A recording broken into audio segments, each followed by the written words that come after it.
In Dawson Springs now, friends and family of Dudley Riley are remembering his life of service after the World War II veteran passed away at the age of 99. Tonight we hear from Riley's family about what made him so special to those who knew him. Eyewitness News' Ryan Witry is back from Dawson Springs. Ryan?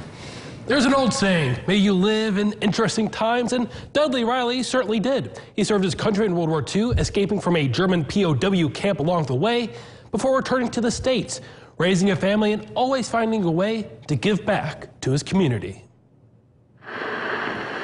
You don't have to go very far in Dawson Springs to see reminders of Dudley Riley's life and his dedication to service. He was in the hospital. One of the nurses was saying, I've treated your dad before and I just went over his bridge to get to work, you know, with his name on it. So Dad loved that recognition, but he was a people person. He definitely was a people person. Riley, who passed away Monday at the age of 99, lived an extraordinary life, including his time serving in World War II. He spent 2.5 years in a German prison camp.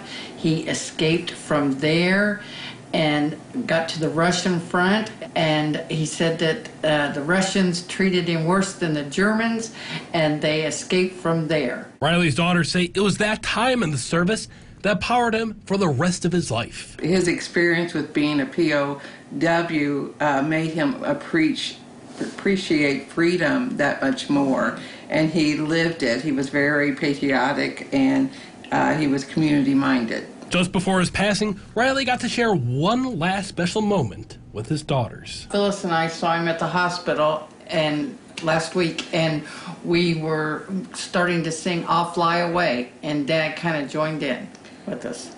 Yeah, after his stroke, I mean, he didn't communicate very much, but man, that kind of sparked him. Yeah, put a smile on his face. And while they were looking forward to celebrating his 100th birthday in August, Riley's family says he's in a better place. He was a believer, and he's walking streets of gold.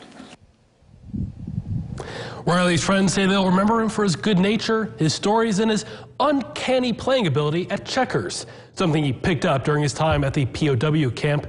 Services for Riley will be held this Saturday in Dawson Springs at the Bashir Funeral Home. And we saw in that package, Brad, you actually went with Dudley Riley on that honor flight a couple of years ago. Well, it was actually back in 2016 in October, and the way he described those years in that POW camp, he shared that story with us.